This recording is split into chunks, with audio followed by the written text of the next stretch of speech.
When the internet was started, it was all started with the Latin script. So a lot of the other scripts were left behind. And as we introduced the IDNs or IDN TLDs, we've introduced other scripts to the top-level domain. But we need to actually now go one step further and determine the rules for what characters can be used in these scripts, so that we have uniformity around the scripts. The easy example in the Latin script is, for example, cafe, E with an accent. Now, in many places you would recognize cafe, E with an accent, and E without an accent to mean the same thing, to be one and the same thing. What you have to do in the DNS and in the entire Internet identifier system, the naming system, is to find a way to link these two sets of strings that may look different, that certainly to a computer appear to be completely different, but in reality are the same. You need to find a way to link one to the other, so that every time you say cafe with an accent, it is also linked with cafe without an accent. Sometimes what happens is that two characters, they have different Unicodes internally, but they look the same way. And so if I'm reading, for example, a kaf letter, which is like a K in English, the Arabic kaf and the Persian kaf would look exactly like the same. But when I go and type the same thing on my computer, if I have a Persian keyboard, it will generate a different code, versus if I have an Arabic language keyboard, it will generate a different code. So visually they will look the same, but when they actually resolve to do different domain names. Imagine that you had the word apple and somebody registered Apple, except the A that they used is the A that is used in Cyrillic. Now, to a computer, they're two completely different words now. Apple, A in ASCII, versus Apple, the A in Cyrillic. To the DNS, they're two completely different strings. But that's not really how, when we look at it, when you look at that on a side of a bus, and you see an advertisement for something.apple, and the A is written in Cyrillic, you wouldn't know. Especially in language communities, for example, in the Arabic language or the Arabic script using community. And we are starting with the Arabic label generation rules right now. A panel has been formed, and the ICANN team is supporting that.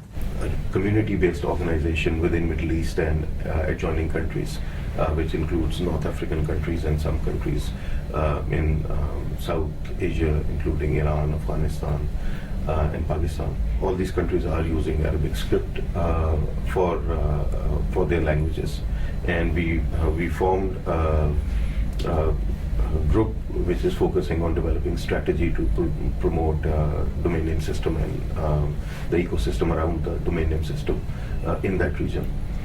It is called Middle East Strategy Working Group. One of the early things which came up in the strategy group was that there is need to work on consolidate work around Arabic domain names. So there was actually a task force which was formed by this community group. The task force is called Task Force on Arabic IDNs. The Arabic panel is the first one to be formed, and we congratulate the panel, because they've done a great job in coming together and pushing forward.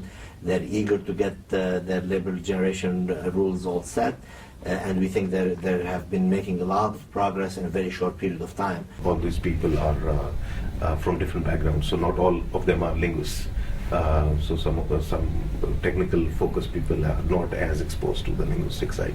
Similarly, the linguists who came are not exposed to the technical side as such, and so they are trying to understand the context of the linguistic work, where this is a very specialized context where we are developing basically a part of our language generation rule set for the root zone.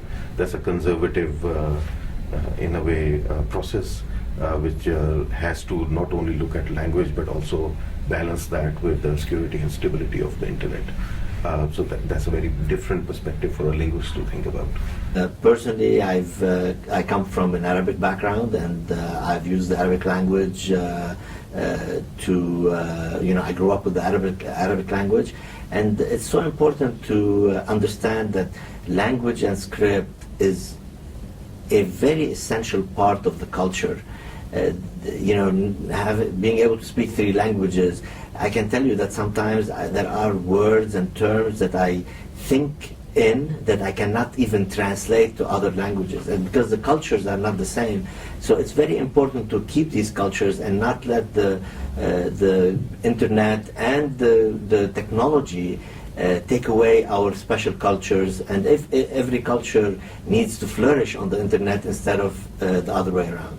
It's something which requires a lot of deliberation, a lot of in-depth analysis of each code point to ensure that only those things go into the root zone which are secure, stable, and also used by the community. So there's a significant amount of homework which needs to be done to make sure that we have that information accurately tabulated.